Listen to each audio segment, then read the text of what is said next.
The elevator doors opened to silence. Not the comfortable kind. The kind that notices you don't belong. Ariel Knox stepped onto the 42nd floor of Hawthorne Dynamics with a folded payroll slip in her hand and 3 weeks of unpaid wages burning a hole in her chest. Her sneakers, white once, gray now, squeaked against marble so polished it reflected the ceiling lights like still water. She didn't belong here. Everyone knew it. The receptionist knew it. The executives in their glass offices knew it. The woman in the Chanel suit walking past without making eye contact knew it. Ariel's blazer came from Goodwill. The lining was torn. One button didn't match. Her tote bag sagged with the weight of overdue notices, a hospital discharge summary for her brother, and a prepaid phone held together with electrical tape. She'd taken 2 trains and a bus to get here. She'd left before dawn. She hadn't eaten. None of that mattered. All that mattered was the paycheck they owed her. Rent was due in 4 days. Her brother's insulin prescription expired in 6. The electricity bill had a shut-off notice dated for tomorrow. 3 weeks of cleaning offices, scrubbing toilets, emptying trash in boardrooms where decisions worth millions were made, and she hadn't seen a single dollar. Not one. The system says there's a processing delay, they told her over the phone. Just wait. She'd waited. Now she was here. Ariel approached the reception desk. The woman behind it had perfect nails, a perfect smile, and a nameplate that read Vanessa Chen, Executive Relations. "Can I help you?" Vanessa asked, her tone polite but distant, the way you'd speak to someone asking for directions. "I need to speak to payroll," Ariel said quietly. "There's been a mistake with my check." Vanessa's eyes flicked down to Ariel's badge, the yellow one, not the silver executive kind, and her expression shifted. Not rude. Just cooler. "Payroll disputes are handled on the 10th floor, she said. "I went there. They sent me here." Vanessa hesitated. "What's your employee number?" Ariel handed over the slip. Vanessa scanned it, frowned, typed something, frowned again. "This is flagged," she said slowly. "Flagged? I don't have access to the details. You'll need to speak to a manager." "Then let me speak to one." Vanessa's fingers hovered over the keyboard. "They're in a meeting." "I can wait." Vanessa glanced past Ariel toward the elevators, as if hoping someone else would handle this. Then she picked up the phone. "Mr. Vale? There's someone here about a payroll issue." "Yes. I know, but she says it's been 3 weeks." "Okay." She hung up. "He'll be out in a moment." Ariel nodded and stepped back. The floor hummed with quiet power. Screens displayed stock tickers. Voices murmured behind frosted glass. Somewhere, a printer whirred. She felt eyes on her. A man in a navy suit glanced over, saw her badge, looked away.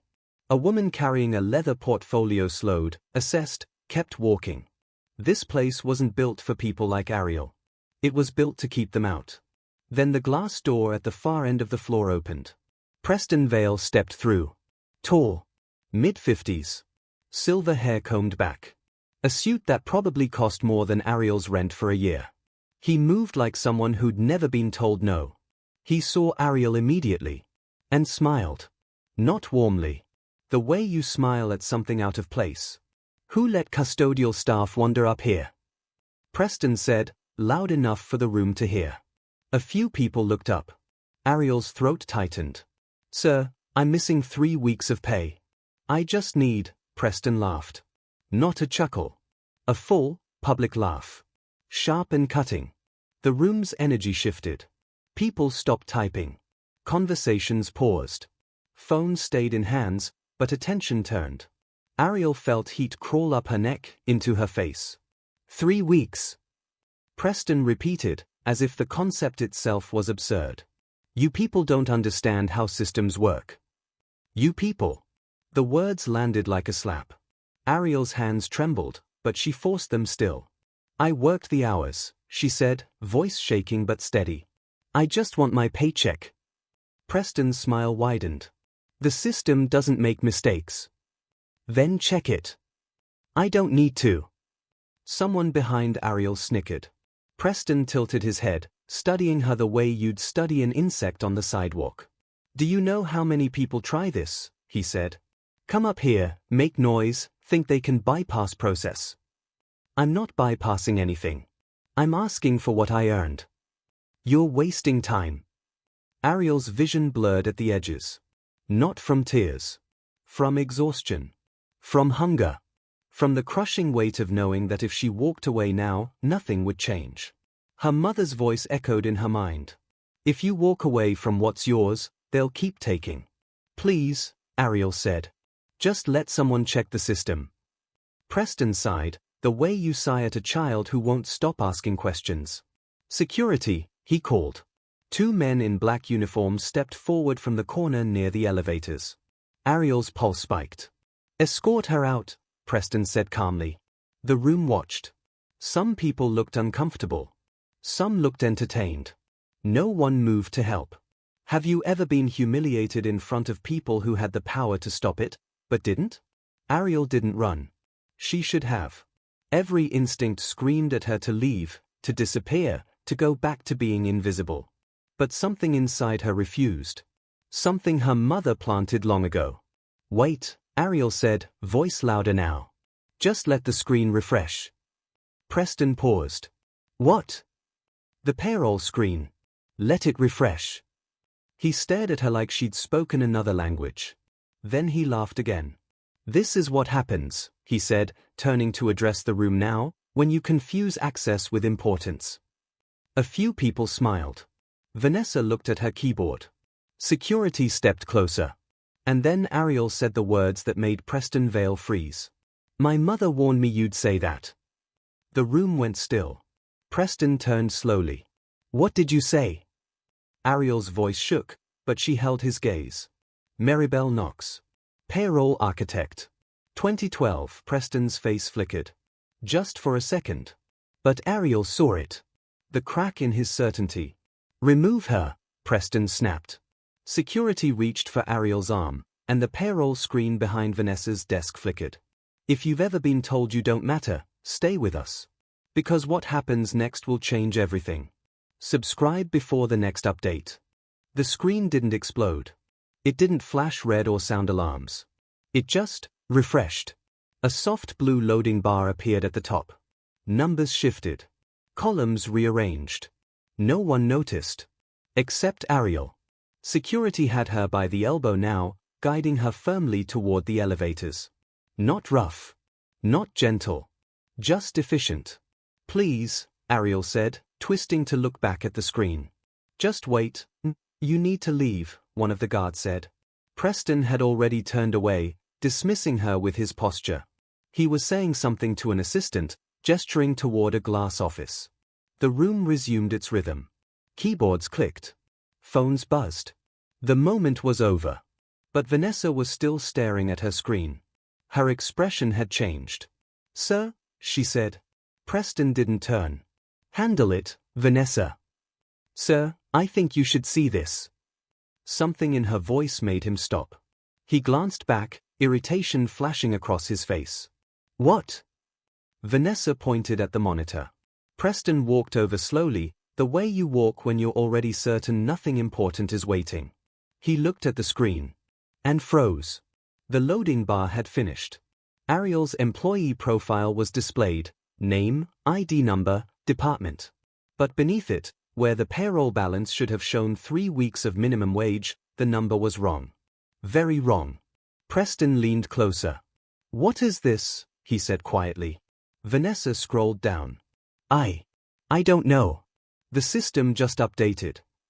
The number wasn't 3 weeks of back pay. It was 6 figures. And climbing. Preston's jaw tightened. This is a glitch. Sir, it's tagged. Tagged how? Vanessa clicked into the file. Her hands moved quickly now, professional instinct taking over. A secondary window opened. At the top, in bold text, authorized controller, Knox, Preston's face went pale. That's impossible, he whispered. Ariel stopped struggling. Security still held her, but they'd slowed, sensing the shift in energy. What's happening? Ariel asked. No one answered. Preston straightened. Close that. Sir, close it. Vanessa hesitated, then minimized the window. But it was too late. 3 other employees had seen it. Whispers started. Did you see that number? Who's Knox? Isn't that the cleaning lady? Preston turned to face Ariel. His smile was gone. In its place was something harder. Something controlled. You need to leave, he said. Now. What did the screen say? Ariel asked. It said you're wasting my time. Then why do you look scared? The room went silent. Someone sucked in a breath. Preston's eyes narrowed. You don't know what you're talking about. Then prove it. Pull up the file again.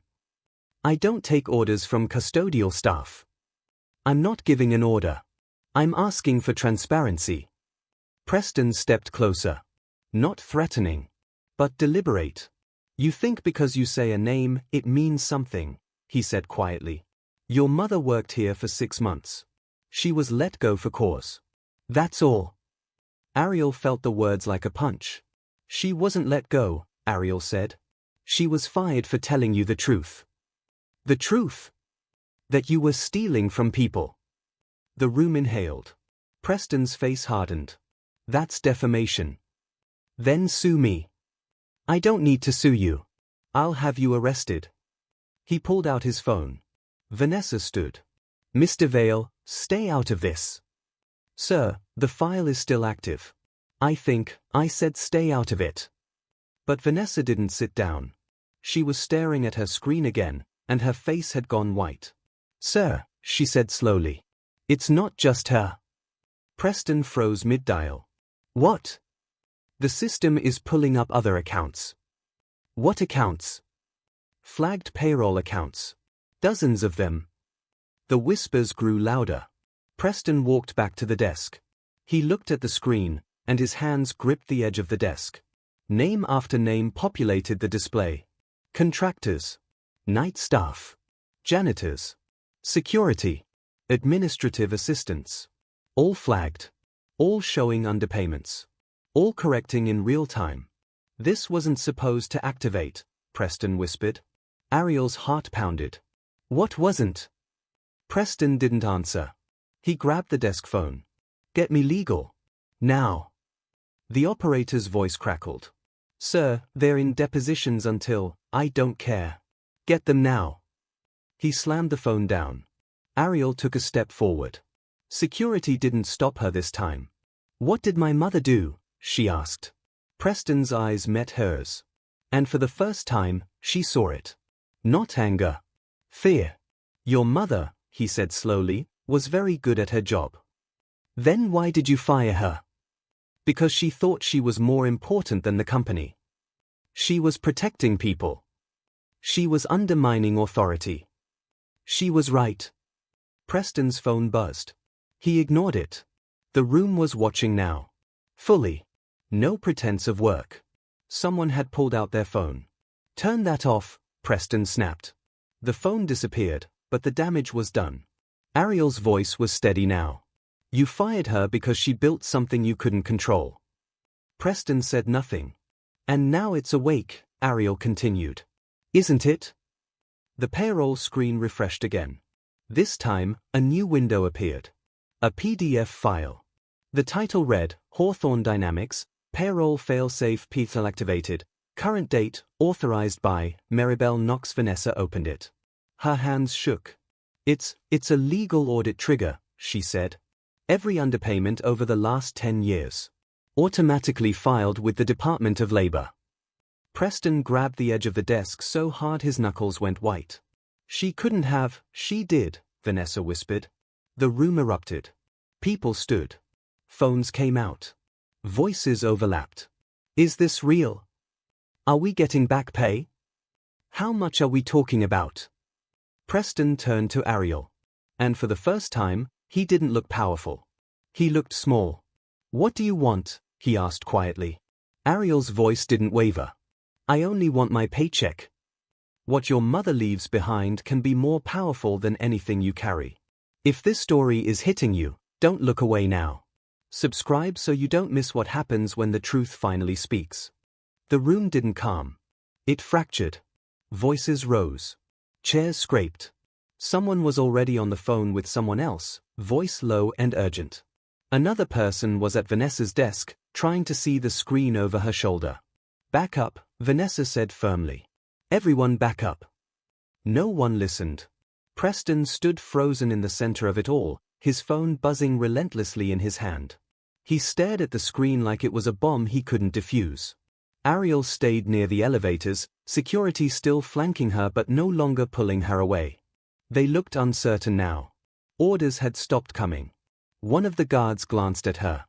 You okay? Ariel nodded, even though her hands were shaking. Sir, Vanessa said louder now, trying to cut through the noise. Sir, legal is on line 2. Preston blinked. What? Legal. Line 2. He grabbed the phone from her desk and pressed it to his ear, turning away from the crowd. Shut it down, he said immediately. I don't care how. Shut it down. His voice was tight. Controlled. But there was an edge to it now. Fear dressed as authority. Ariel watched him. Watched the way his free hand clenched and unclenched at his side. The way his jaw worked even when he wasn't speaking. He was rattled. Good. A woman in a grey pantsuit approached Ariel cautiously. Mid-40s. Tired eyes. She had a visitor badge clipped to her collar. You're Maribel's daughter? She asked quietly.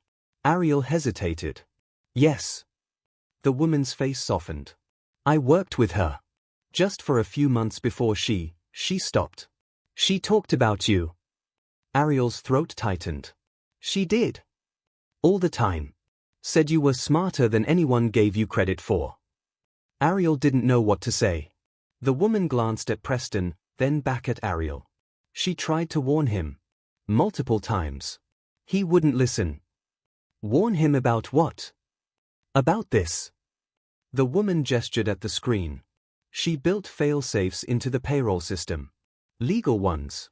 She told him if wage theft ever crossed a certain threshold, everything would automatically flag. She documented everything. Why? The woman's voice dropped. Because she knew he'd fire her. And she wanted to make sure people were protected after she was gone. Ariel felt something break open inside her chest. Her mother had been sick for 2 years before she died. Coughing. Exhausted. But she never stopped working. Never stopped planning. Even when she didn't have the strength to stand, she'd been protecting people she'd never meet. Miss Knox, Vanessa called out. Ariel looked up. Vanessa was standing now, her face unreadable. Mr. Vale wants to speak with you. Privately. The room went quiet again. Preston had hung up the phone. He was watching Ariel now, his expression carefully neutral. No, Ariel said. Vanessa blinked. I'm sorry. I said no. Anything he has to say, he can say here. Preston's jaw tightened. This is not a negotiation. Then it's nothing. Someone in the crowd whispered, damn. Preston walked toward her slowly. Not aggressive. But deliberate. He stopped a few feet away. You don't understand what you've done, he said quietly. I didn't do anything. My mother did. Your mother is dead. The words landed like stones. Ariel's hands curled into fists. And yet, she said, voice shaking but steady, she's still protecting people. What does that say about you? Preston's face flushed. You have no idea what it takes to run a company. The decisions I have to make. The pressure. I know what it takes to survive, Ariel interrupted. I know what it takes to choose between rent and food. Between insulin and electricity. I know what it takes to beg for a paycheck you already earned. She stepped closer. And I know what it takes to look someone in the eye and tell them they don't matter. You're really good at that. Preston said nothing. The room held its breath. Then Vanessa's monitor chimed. Everyone turned. The screen had updated again. This time, a new file had appeared. A video file. What is that? Someone asked. Vanessa clicked on it. The video player opened. And Maribel Knox appeared on screen. Ariel's breath caught. Her mother. Sitting at a desk. Thinner than Ariel remembered. Hair pulled back. Dark circles under her eyes. But her voice was strong. If you're seeing this, Maribel said. It means the fail-safe has activated. It means someone at Hawthorne Dynamics crossed the line I drew. And it means the people I tried to protect are finally going to get what they are owed. The room was silent. Maribel looked directly into the camera. My name is Maribel Knox. I was the payroll systems architect at Hawthorne Dynamics from 2011 to 2013. I built the infrastructure that processes every payment, every deduction, every audit trail in this company. She paused. And I built something else. Something legal. Something permanent. A system that watches. That waits. That activates when theft becomes systematic. Preston's face had gone ashen. This isn't revenge, Maribel continued. This is accountability. Every underpayment flagged by this system has been cross-referenced, documented, and filed with federal labor authorities. Every person owed money will receive it. With interest. With penalties. She leaned forward. Mr. Vale, if you're watching this, you had every chance to do the right thing. I gave you the reports. I showed you the data. You chose profit over people. Maribel's expression softened. To everyone else, this isn't about me. This is about you. You worked. You earned. You deserve to be paid. Don't let anyone tell you otherwise. The video ended. The screen went black. No one moved. No one spoke. Then someone started clapping. Slow at first. Then others joined. Then more. Until the entire floor was applauding. Preston stood in the center of it, surrounded by the sound of people he'd overlooked, dismissed, underpaid, people who were finally being seen. Ariel's vision blurred. Not from fear this time. From something deeper. Pride. Grief. Relief. Her mother's voice still echoed in her mind. You're smarter than anyone gives you credit for. Ariel looked at Preston. He looked back. And for the first time since she'd walked onto this floor, she didn't feel small. The dead can still speak louder than the living. If you're not subscribed yet, do it now, because the truth doesn't wait for permission. The applause faded slowly, like the last notes of a song no one wanted to end. But the energy in the room didn't dissipate. It shifted. People were no longer watching Ariel with curiosity or pity. They were watching her with recognition. She wasn't just a custodian who got lucky.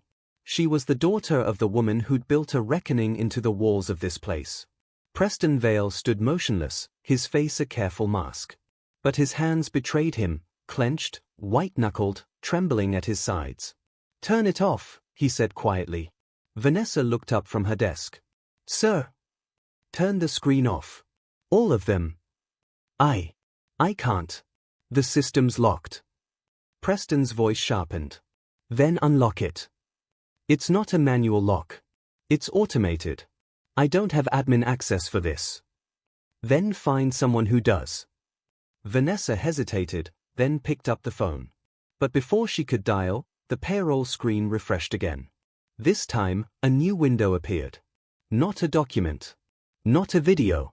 A live feed. Numbers. Hundreds of them. Thousands. Employee IDs. Names. Departments. Years of service. And next to each name, an amount owed. The sums ranged from a few $100s to tens of thousands. The total at the bottom of the screen climbed steadily. $1.2 million. $1.5 million. $2 million. Someone gasped. Is that real? A man in a wrinkled shirt asked, staring at the screen. Vanessa scrolled through the list. Her face had gone pale. It's pulling from archived payroll data. Going back. Jesus, it's going back 10 years. 10 years, someone repeated. Every missed overtime payment. Every misclassified contractor. Every rounding error. It's all here. The number kept climbing. $3 million. $4 million. Preston grabbed the edge of Vanessa's desk. This is a system error. Vanessa shook her head slowly. Sir, this isn't an error. This is an audit. A comprehensive one. And it's been running in the background since 2012. That's impossible. Your signature is on the system approval form. Preston's face went rigid. What? Vanessa pulled up another file. Right here. You signed off on the payroll infrastructure update in 2012. Maribel Knox was listed as lead architect. You authorized full system integration. I didn't authorize this. You authorized the system she built. This was part of it. The room erupted again. Wait, so he signed off on his own audit? He didn't even read it. How did no one catch this? Preston turned to face the crowd. Everyone out. Now. No one moved. I said get out. A woman near the back crossed her arms. We have a right to know what's happening. You have a right to follow orders. Not when those orders are illegal, someone else said. Preston's face flushed. This is still my company. Then act like it, the woman in the grey pantsuit said. The one who'd spoken to Ariel earlier. Stop hiding. Stop deflecting. Just tell us the truth. Preston opened his mouth, then closed it. He had no response. Because the truth was on the screen. Undeniable. Public. Growing. The total hit $6 million. Then $7 million. Ariel watched it all, her heart pounding so hard she could feel it in her throat. This wasn't just about her paycheck anymore. This was about every person who'd ever been told they didn't matter. Every worker who'd stayed late without compensation. Every contractor who'd been misclassified. Every janitor, security guard, administrative assistant who'd been overlooked, underpaid, dismissed. Her mother had seen them. And she'd built them a weapon. Not a violent one. A truthful one. Ariel's voice cut through the noise. How much do I get? Everyone turned. Vanessa pulled up Ariel's file. Her hands moved quickly across the keyboard. The screen displayed Ariel's employment record. 3 years.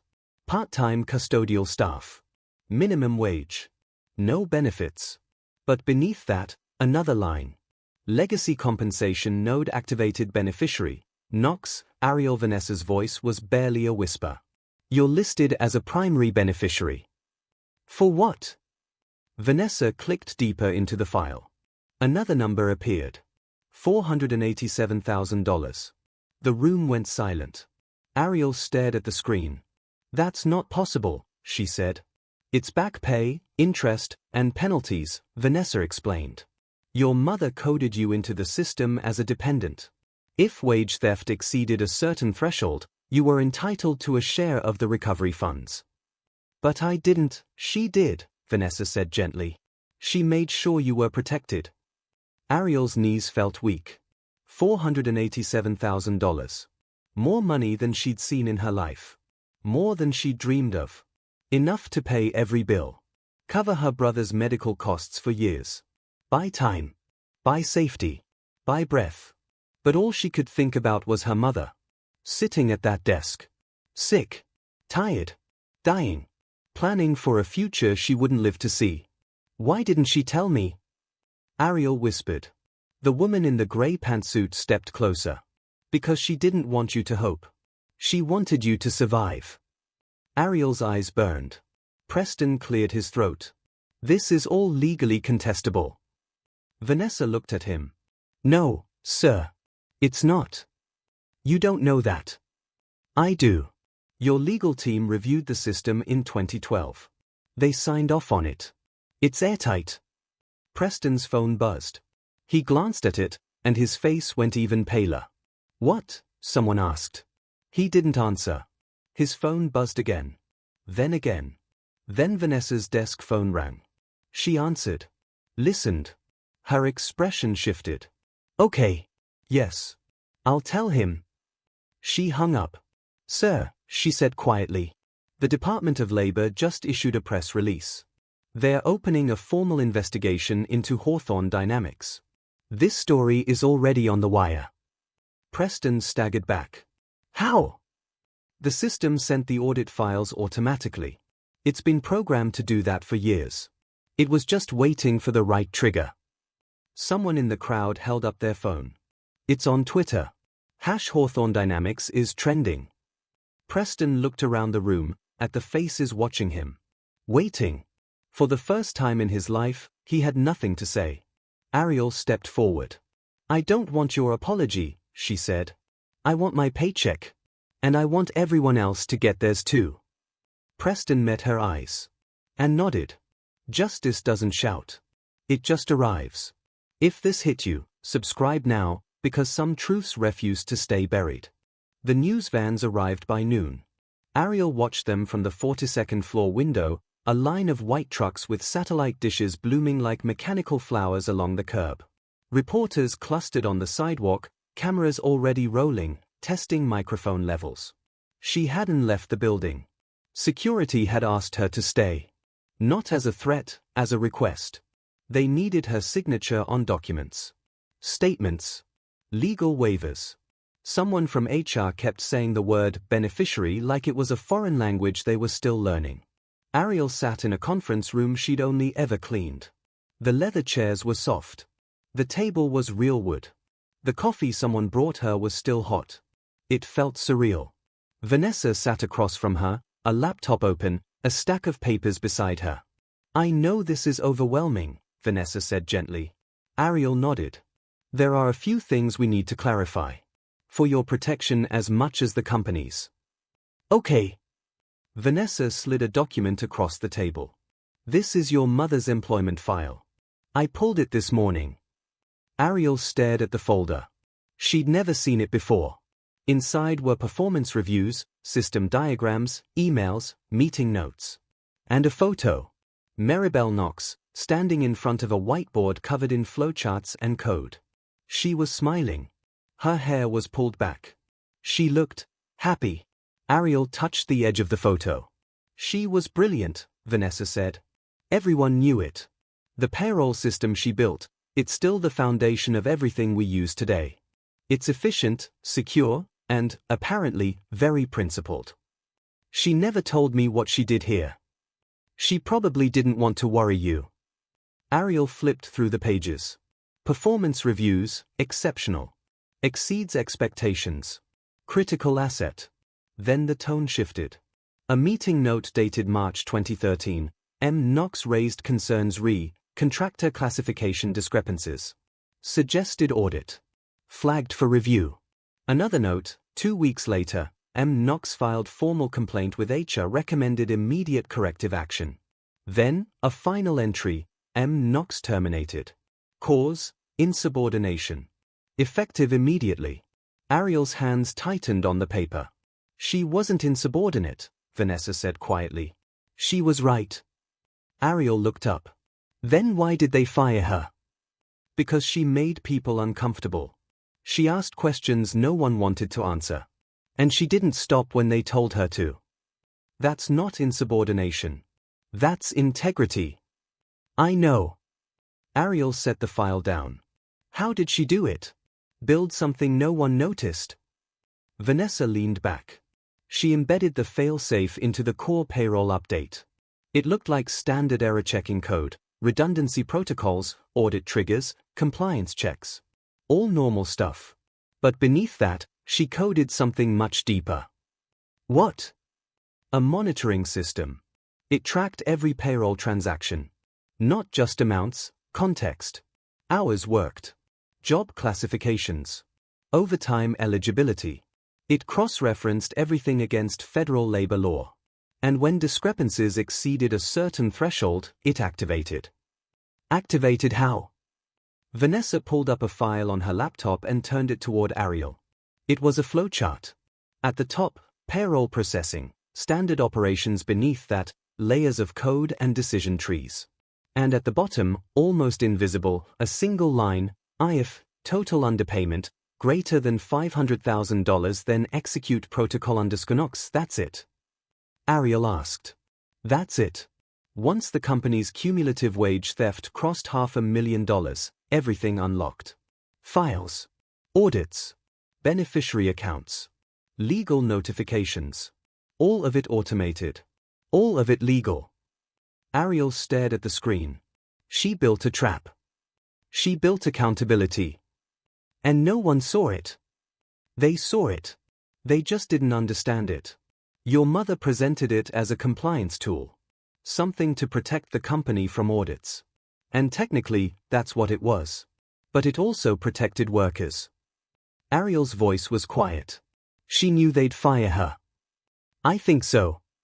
And she did it anyway. Vanessa nodded. Ariel felt a sob rise in her throat. She swallowed it down. Her mother had been dying. Sick. Struggling to pay her own medical bills. And she'd spent her last months at this company making sure other people wouldn't suffer the way she had. I didn't know she was like that, Ariel whispered. What do you mean? Brave. I always thought she was just tired. Defeated. Vanessa reached across the table and squeezed Ariel's hand. She wasn't defeated.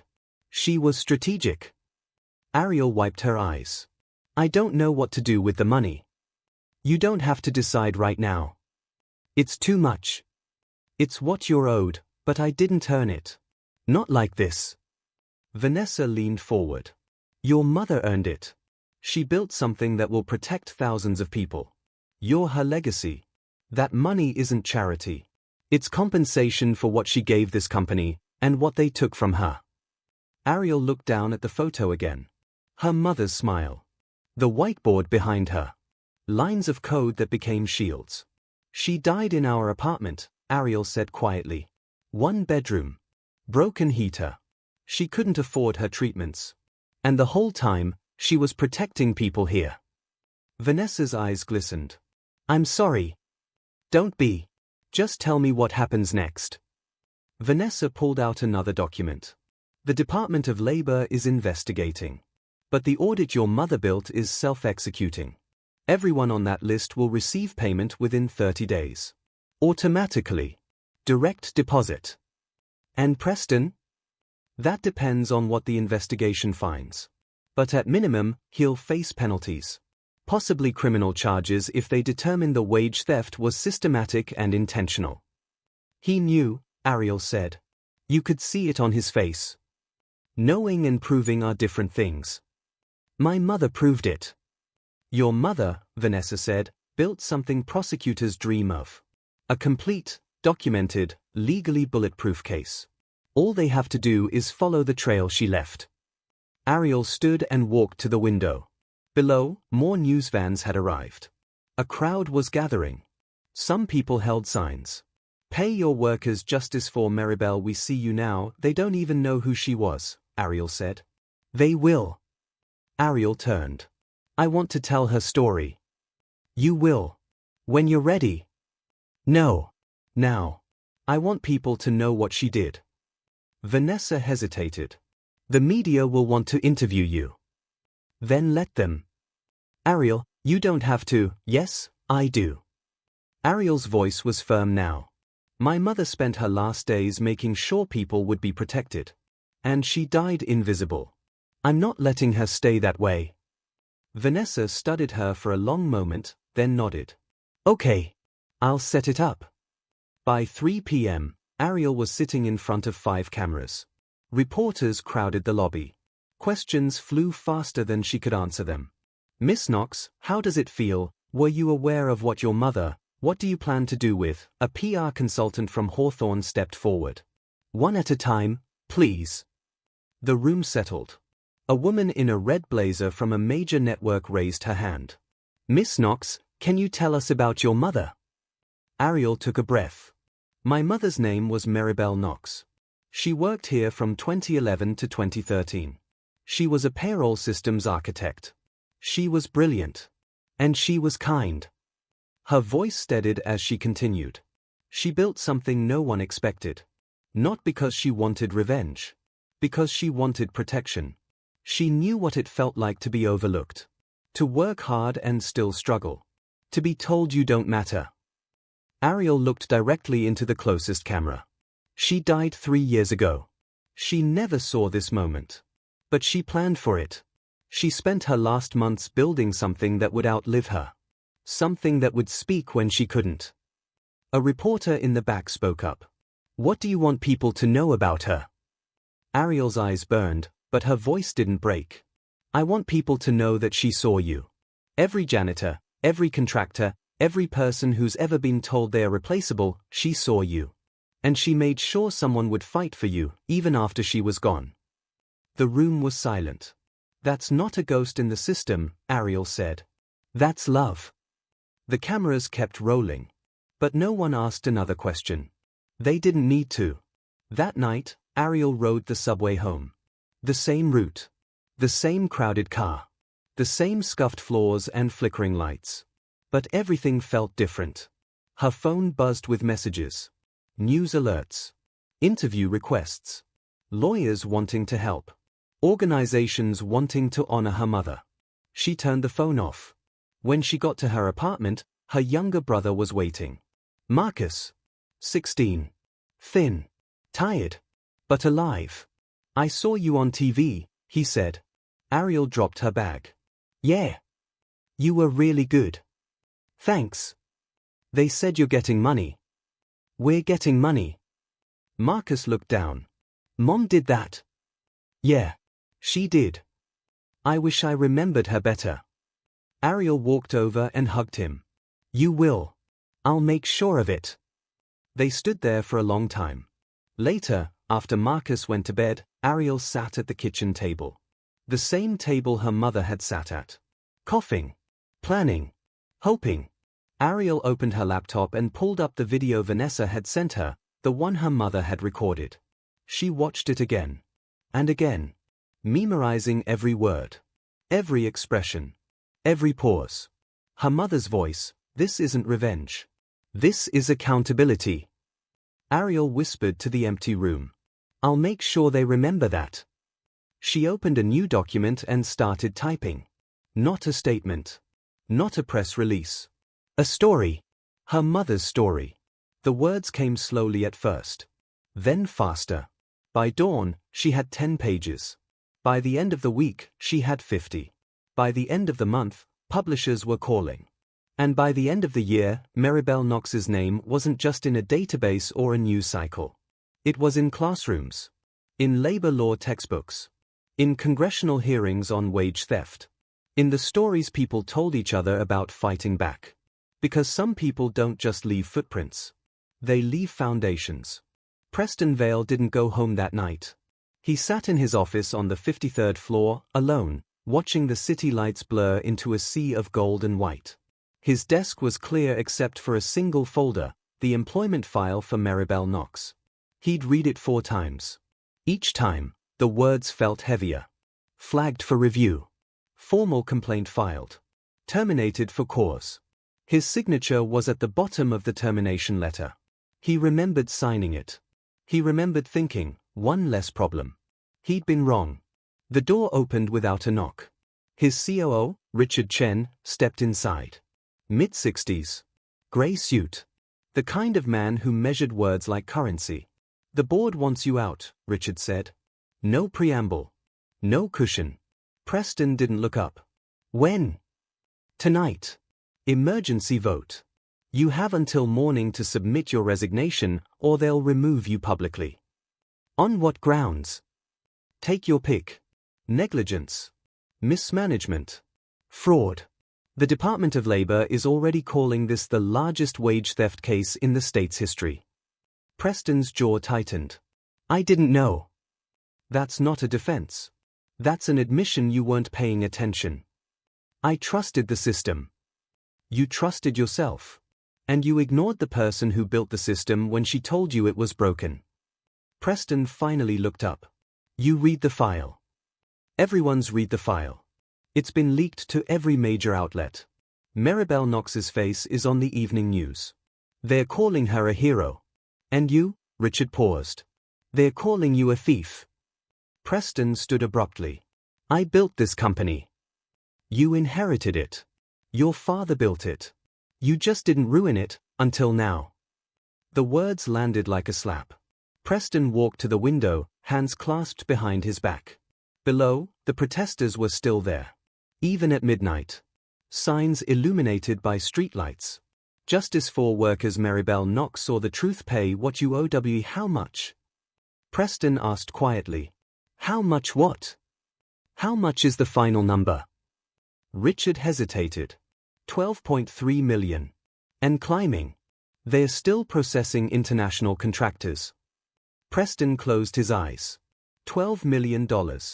Not embezzled. Not stolen in the traditional sense. Just, not paid. Overtime rounded down. Bonuses withheld. Contractors misclassified to avoid benefits. Small cuts. Invisible cuts. Death by 1,000 deficiencies. I thought we were being competitive, Preston said. You thought you were being smart. There's a difference. What happens to the company? That depends on how the DOL investigation goes.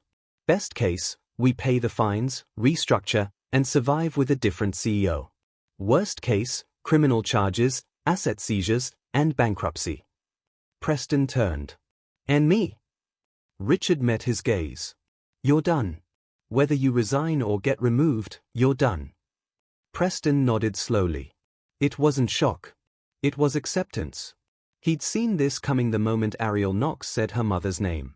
I want to meet with her, Preston said. Who? Knox's daughter? Yes. Why? Because I owe her an apology. Richard's expression softened slightly. An apology won't fix this. I know. But it's the only thing I have left. The meeting was arranged for the following morning. Neutral ground. A lawyer's office downtown. Ariel arrived with Vanessa and a legal advisor provided by a workers' rights organization. Preston arrived alone. No assistant. No PR team. No armor. They sat across from each other at a conference table. Preston looked older than he had 2 days ago. His suit was rumpled. His tie was crooked. His hands rested flat on the table, like he was trying to keep them from shaking. Ariel looked exhausted but steady. Thank you for agreeing to meet, Preston said. Ariel nodded but didn't speak. Preston cleared his throat. I've been trying to figure out what to say. I've written 5 different speeches. They all sounded hollow. Then don't make a speech, Ariel said quietly. Just tell the truth. Preston looked down at his hands. I didn't know your mother well. She worked here for 2 years. I probably spoke to her, maybe 10 times. She was quiet. Professional. I didn't pay attention to her. He paused. And that's the problem, isn't it? I didn't pay attention. She tried to tell me something was wrong. She filed reports. Sent emails. Requested meetings. And I ignored her. Because I was focused on growth. On profit margins. On proving I could run this company as well as my father did. His voice cracked slightly. I told myself the numbers didn't lie. That the system was working. That anyone complaining just didn't understand business. He looked up at Ariel. I was wrong. The numbers did lie. Because I built a system that let me avoid seeing the people behind them. Ariel's eyes burned, but she kept her voice level. You didn't just ignore her. You fired her. Yes. For telling the truth. Yes. And then she died. And you never thought about her again. Preston flinched. No. I didn't. Ariel leaned forward. She died in a 1-bedroom apartment in Queens. She couldn't afford her cancer treatments. She worked herself to death trying to pay medical bills. And the whole time, you were up in your tower, convincing yourself you were doing the right thing. Preston's face crumpled. I'm sorry. Sorry doesn't pay her hospital bills. I know. Sorry doesn't bring her back. I know. Sorry doesn't undo the thousands of people you hurt. Preston's voice was barely a whisper. I know. Ariel sat back. Then what do you want from me? Preston looked at her, really looked at her, for the first time. I want you to know that I see it now. I see what I did. And I see what your mother did. She was braver than I'll ever be. Ariel's hands trembled. She shouldn't have had to be. No. She shouldn't have. The room was silent. Vanessa, sitting beside Ariel, spoke gently. Mr. Vale, the board has requested your resignation. Preston nodded. I've already submitted it. And you understand that you may face criminal charges? Yes. Are you prepared for that? Preston exhaled slowly. I don't know. But I won't fight it.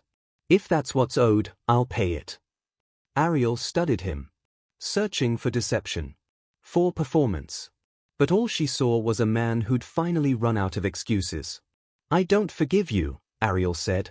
Preston nodded. You shouldn't. But I hope you learn from this. I will. And I hope you use whatever you have left to make things right. Preston's eyes glistened. I'll try. Ariel stood. That's all anyone can do. She walked out without looking back. Outside the building, Ariel stopped on the sidewalk. The city moved around her. Taxis honked. People rushed past. The world kept turning. Vanessa caught up to her. You okay? Ariel nodded. Yeah. I think I am. That took courage. No. Showing up took courage. He just finally stopped hiding. Vanessa smiled slightly. You're more like your mother than you realize. Ariel looked up at the building, at the rows of windows reflecting the morning sun. Somewhere in there, people were working. Cleaning. Filing. Typing. And now, they'd be paid fairly. Because one woman refused to stay silent. I want to start a foundation, Ariel said suddenly. Vanessa turned. What? A foundation. In my mother's name. For workers' rights. Legal aid. Education. I want to use the money to help people fight back when companies try to silence them. Vanessa's smile widened. I think that's exactly what she would have wanted. Ariel pulled out her phone and opened a notepad app. She typed a single line, the Maribel Knox Foundation, because dignity isn't negotiable. She looked at it for a long moment. Then she hit save. Power doesn't fall all at once. It crumbles. One truth at a time. If you're still watching, subscribe now, because the next chapter is where legacy begins. The story didn't fade. Most scandals do. A week of headlines, a few apologies, and the world moves on. But this one was different. Because it wasn't just about one company or one executive. It was about a system. And systems are hard to ignore once you see them clearly. Within 3 days, workers at 6 other companies came forward with similar complaints. Unpaid overtime. Misclassified contractors. Wage theft disguised as industry standard practices. Within a week, 3 separate class action lawsuits were filed. Within 2 weeks, Congress announced hearings on corporate payroll practices. Maribel Knox's name was mentioned in every conversation. And so was Ariel's. Ariel stood in the back of a community center in Astoria, watching a room full of people she'd never met. Janitors. Home health aides. Delivery drivers. Warehouse workers. They'd come to hear a labor organizer speak about their rights. About what to do if they weren't being paid fairly. About how to fight back. The organizer was a woman in her 40s named Carmen Ruiz. She spoke with the kind of authority that came from lived experience. Let me be clear, Carmen said, her voice carrying across the room. What happened at Hawthorne Dynamics wasn't a miracle. It was preparation. Maribel Knox didn't wait for someone to save her. She built the tools herself. The room murmured in agreement. And now, Carmen continued, we have those tools too. We have template audit requests. We have legal guides. We have software that tracks your hours in case your employer doesn't. She held up a phone. We have power. Not because we're loud. Because we're organized. Applause filled the room. Ariel felt something loosen in her chest. After the talk, people lingered. Asking questions. Sharing stories. Exchanging phone numbers. Carmen approached Ariel. You're Maribel's daughter, right?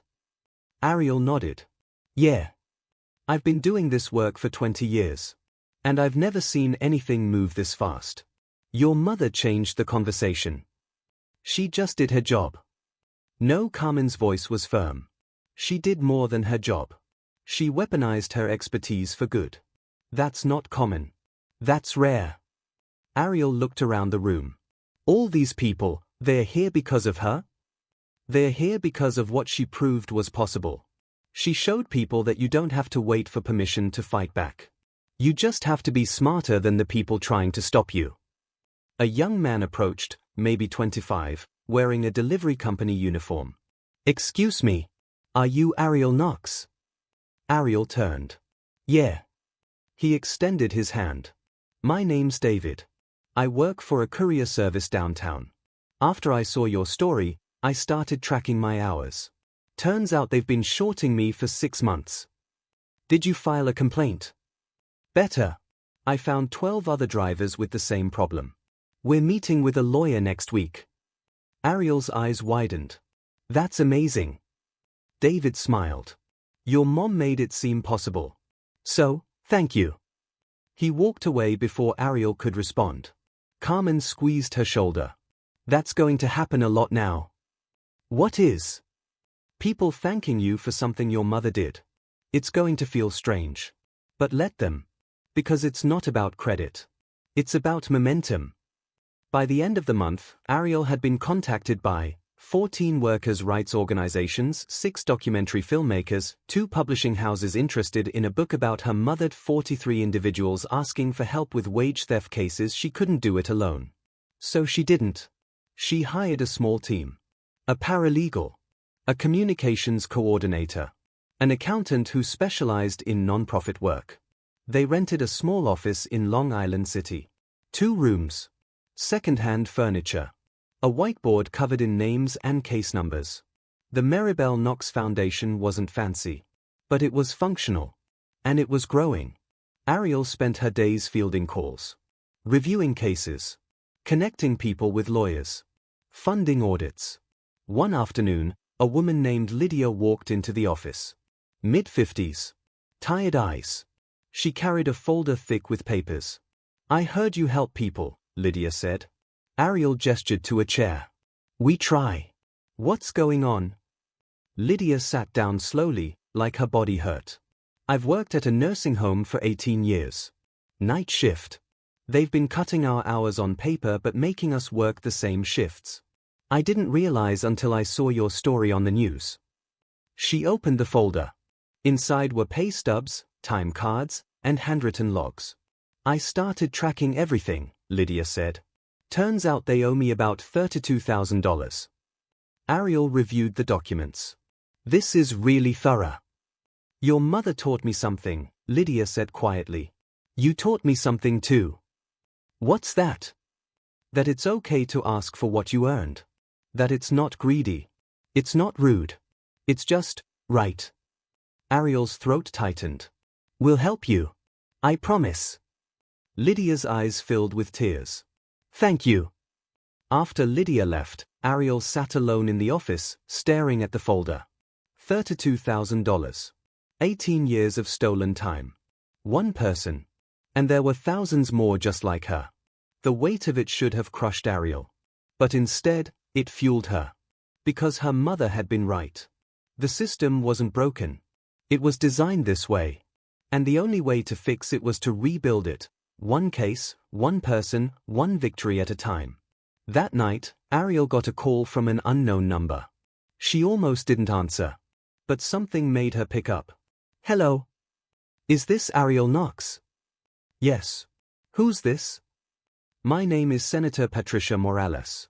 I'm on the Senate Labor Committee. I was wondering if you'd be willing to testify. Ariel froze. Testify?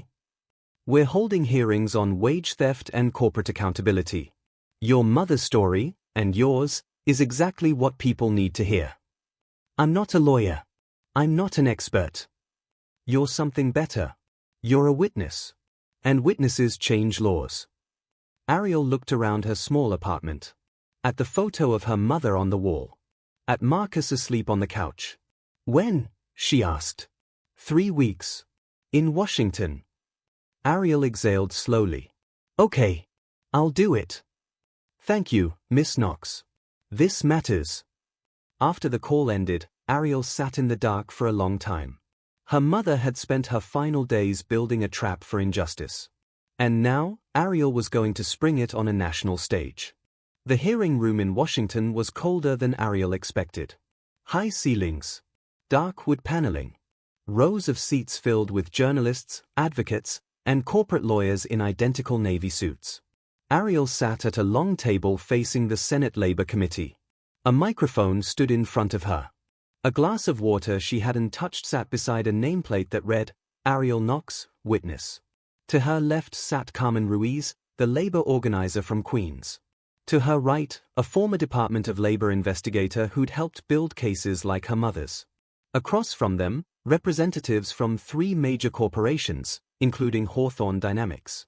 Preston Vale wasn't there. His lawyer was. Senator Patricia Morales, a woman in her 60s with steel-gray hair and sharp eyes, leaned into her microphone. This committee is now in session.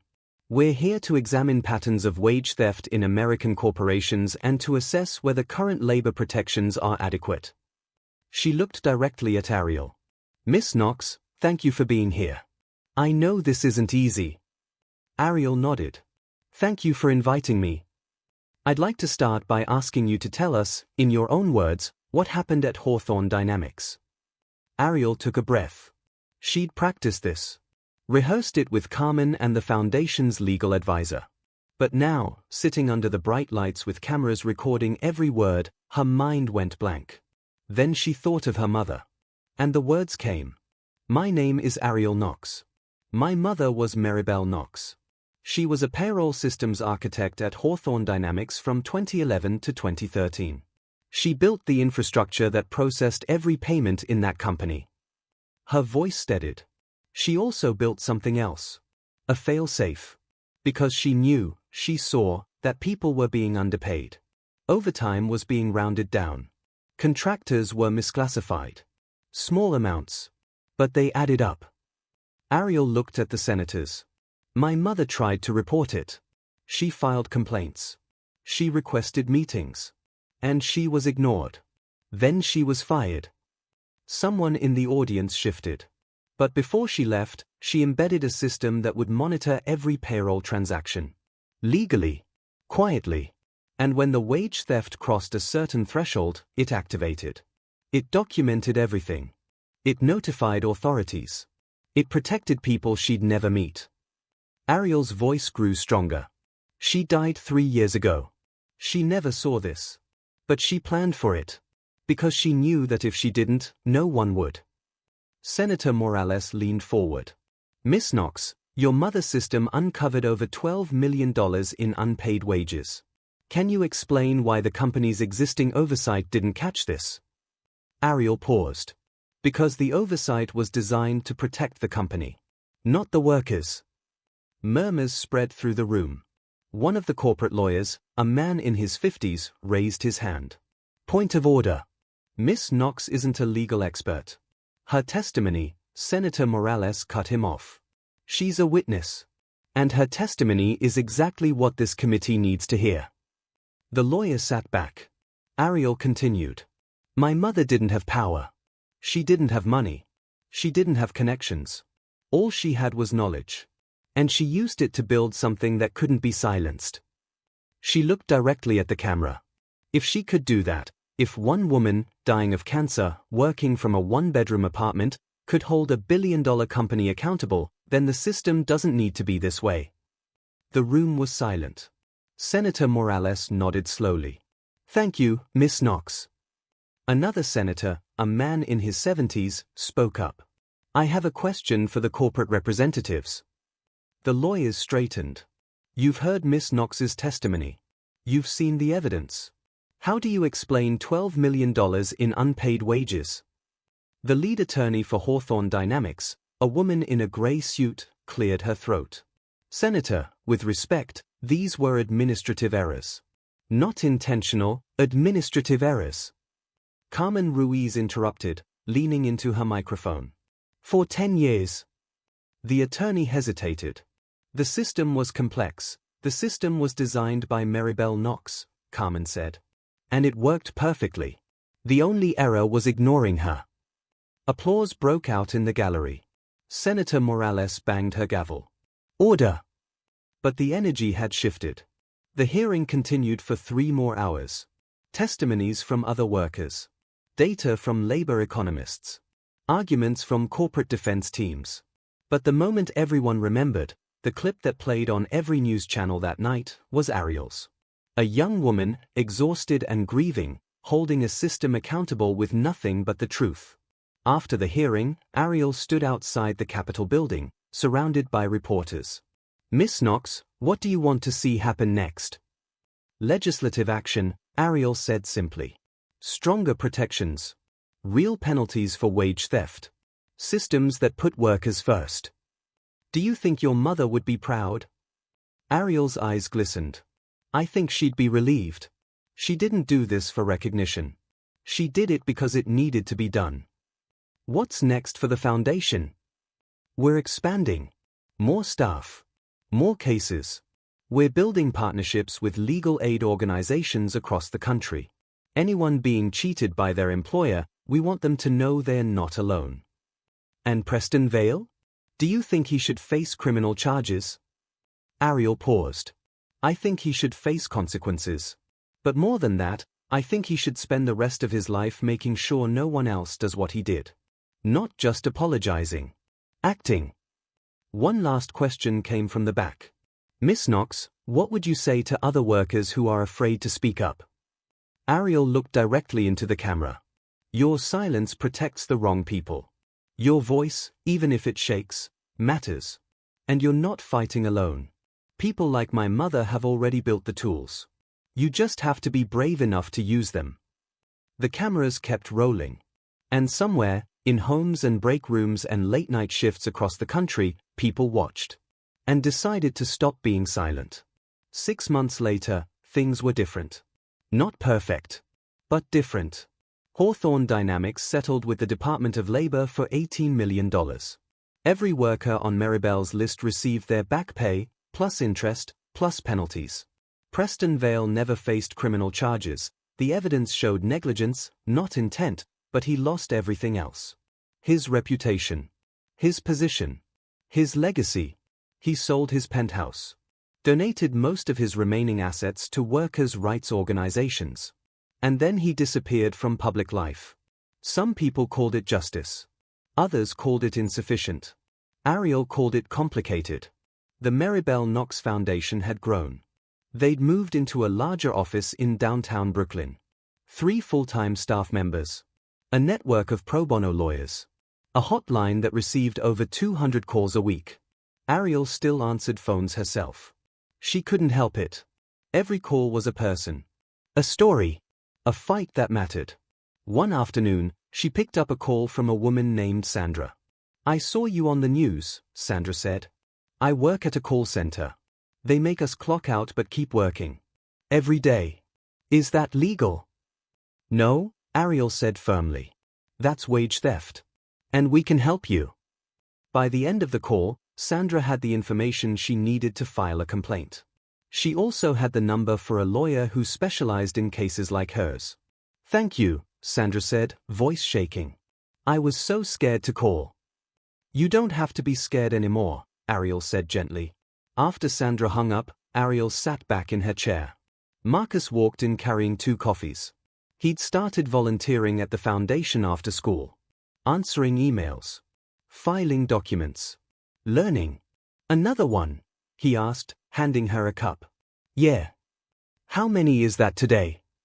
12. Marcus shook his head. Mom would be freaking out right now.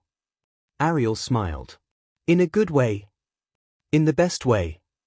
They sat in comfortable silence for a moment. Then Marcus spoke again. Do you ever think about what would have happened if you hadn't gone to Hawthorne that day? Ariel considered it. Every day. And I think someone else would have eventually. Maybe not me. Maybe not then. But the truth was already there. It just needed someone to stop being afraid of it. Marcus nodded thoughtfully. I'm glad it was you. Me too. That evening, Ariel attended an award ceremony.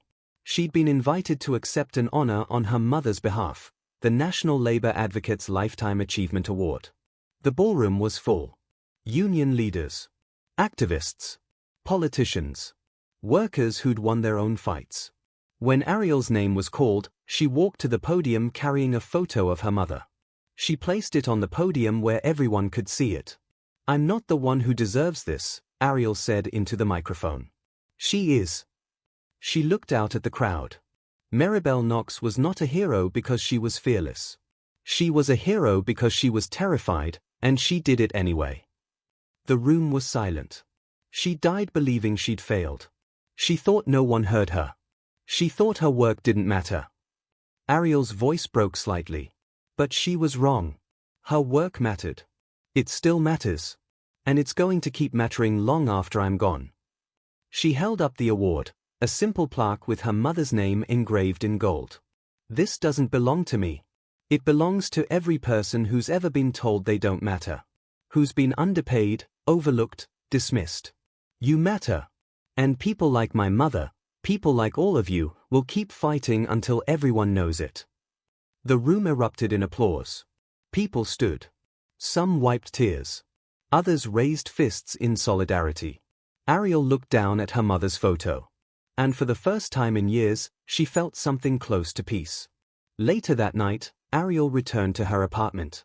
It was bigger now. 2 bedrooms. A real kitchen. Heat that worked.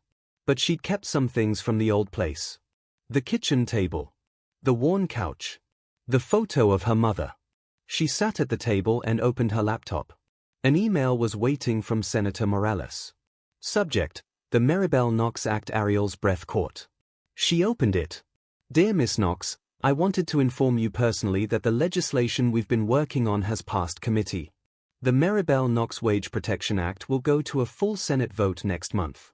If it passes, it will require all companies with over 500 employees to implement automated payroll audits, establish worker-accessible complaint systems, and face mandatory penalties for wage theft. Your mother's name will be in federal law.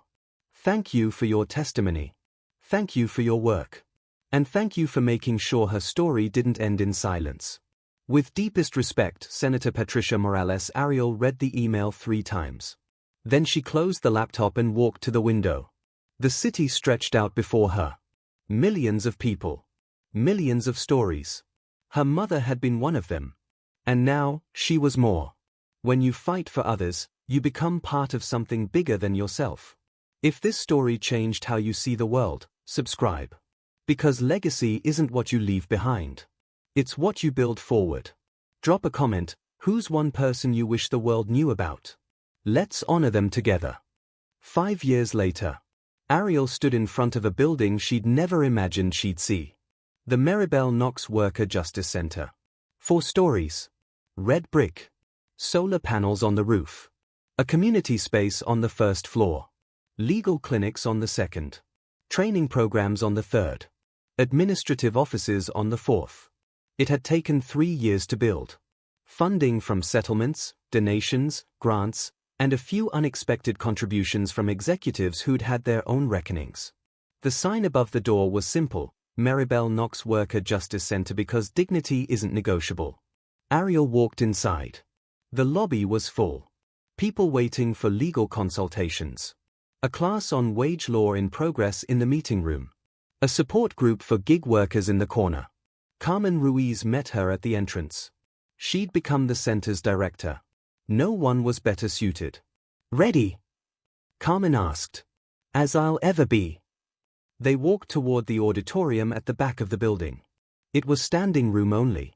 Workers. Advocates. Journalists. Students. And in the front row, Marcus. 21 now. Pre-law at CUNY. Sharp. Focused. Kind. Ariel took the stage. The crowd quieted. 5 years ago, Ariel began, I walked into a building and asked for my paycheck. I didn't think I was starting anything. I just thought I was surviving. She looked out at the faces watching her. But my mother taught me something. She taught me that survival and resistance aren't separate things. Sometimes, the bravest thing you can do is refuse to disappear. She gestured around the room. This center exists because one woman refused to stay silent. And because thousands of you refused to give up. She pulled out a folded piece of paper. I want to read you something. It's from a letter my mother wrote. I found it in her things after she died. I don't think she ever intended anyone to see it. Ariel unfolded the paper carefully. I don't know if this will work, she read. I don't know if anyone will ever find what I've built. But I have to try. Because if I don't, who will? And if not now, when? Her voice wavered but held. I'm so tired. I'm scared. But I'm not powerless. And neither are the people I'm trying to protect. They just don't know it yet. Ariel looked up. She was right. She wasn't powerless. And neither are you. She folded the letter and placed it on the podium. The Maribel-Knox Act is now federal law. 38 states have passed additional protections. Over 400 companies have been held accountable for wage theft in the last 5 years alone. And this center, this space, has helped over 12,000 people recover what they were owed. The crowd erupted in applause. But Ariel raised a hand gently. This isn't the end. It's the beginning. Because systems don't change once. They change constantly. And they only stay changed when people like you, like us, refuse to let them slide back. She paused. My mother didn't live to see this. But I see it for her. And I see it for every person who's ever been told they're replaceable. You're not. You never were. The applause was deafening. People stood. Some cheered. Others wiped tears. Ariel stepped back from the podium and looked up at the ceiling. She imagined her mother somewhere. Watching. Smiling. We did it, Mom. We really did it. After the event, Ariel walked outside. The sun was setting. The city glowed in shades of orange and gold. Marcus caught up to her. That was incredible. Ariel smiled. It was loud. It was necessary. They stood together in comfortable silence. Do you think she knew? Marcus asked. That this would happen? Ariel thought about it. I don't think she knew. But I think she hoped. That's kind of the same thing, isn't it? Ariel looked at her brother, no longer a scared kid, but a thoughtful young man with his whole life ahead of him. Yeah, she said softly. I think it is. That night, Ariel returned to her apartment one last time. She'd be moving tomorrow. To a house. With a yard. Space for Marcus to study without hearing sirens. But tonight, she wanted to sit in the place where everything had changed. She opened her laptop and pulled up a folder she'd created years ago. Mom's legacy inside were letters. Emails. News articles. Photos. And one video file. She clicked on it. Her mother's face appeared on screen. The recording from Hawthorne Dynamics. The one that had triggered everything. Ariel had watched it hundreds of times. But tonight, she heard something new in her mother's voice. Not fear. Not anger. Hope. Her mother had hoped. Against every odd. Against every dismissal. Against exhaustion and illness and the crushing weight of knowing she might not see the outcome. She'd hoped. And hope, Ariel realized, was the most rebellious thing you could carry. She closed the laptop and walked to the window. The city stretched out before her. Millions of lights. Millions of lives. Millions of people fighting to survive. And somewhere among them, someone was being underpaid.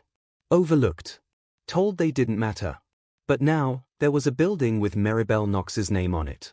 There was a law with her name on it. There were people who knew her story. And because of that, the next person who needed to fight back wouldn't have to start from scratch. They'd have tools. They'd have support. They'd have proof that fighting back was possible. Ariel whispered to the empty room. Thank you, Mom. For everything. 5 years after that, the center expanded to 7 cities. 10 years later, it was in 15. The Maribel-Knox Act was taught in law schools. Her name appeared in textbooks. Documentaries were made. Scholarships were established. But the most important legacy wasn't in buildings or laws. It was in the thousands of people who learned they didn't have to accept injustice. Who learned that one person, armed with knowledge and courage, could change everything. 20 years after Ariel walked into Hawthorne Dynamics, she received a letter. It came from a young woman named Sophia. 23 years old. Working at a tech startup in Austin. Dear Miss Knox, you don't know me, but I know your mother's story. I learned about it in college. When I started my job, I noticed something wrong with our payroll.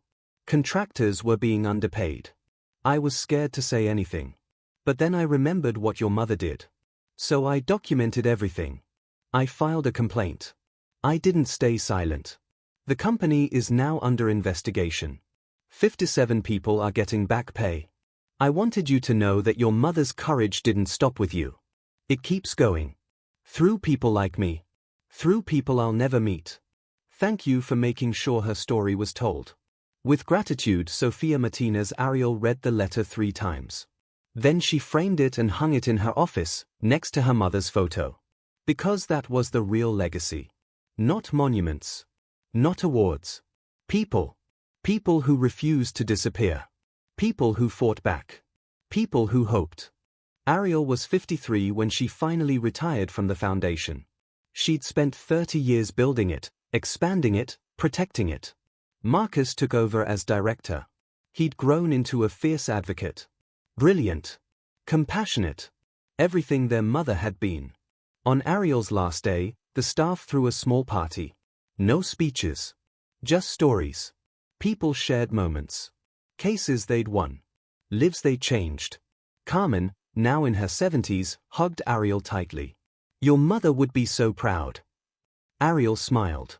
"I think she'd just be relieved we didn't screw it up." Everyone laughed. That evening, Ariel went home to a quiet house. She'd never married. Never had children. But she'd helped raise thousands of people into their power. And that felt like family. She sat in her living room, surrounded by photos. Her mother. Marcus. Carmen. Workers she'd helped over the years. Her phone buzzed. A text from Marcus. "Guess what? The Knox Act just passed in 2 more states. Mom's name is everywhere today." Ariel smiled and typed back. She'd probably be embarrassed by all the attention. Marcus replied immediately, "Yeah." But she'd also be glad it meant people were protected. Ariel set down her phone and closed her eyes. She imagined her mother. Not sick. Not tired. Just present. Sitting across from her in the living room. Smiling that quiet smile she'd had when she was proud. "We did it, Mom," Ariel whispered. "We really did it." And in the silence that followed, Ariel felt something she'd been chasing for decades. Peace. Not because the fight was over. But because it would continue. Long after she was gone. Because that's what legacy was. Not what you build for yourself. But what you build that outlives you. 30 years later. The Maribel Knox Worker Justice Center celebrated its 50th anniversary. Ariel didn't attend. She'd passed away 2 years earlier. Peacefully. Surrounded by family. But her presence was everywhere. In the stories people told. In the policies that protected them. In the courage they carried. Marcus, now 71, stood at the podium. His daughter, Maribel, named for the grandmother she'd never met, stood beside him. She was 28. A labor attorney. Fierce and kind in equal measure. "My grandmother never saw this moment," Marcus said.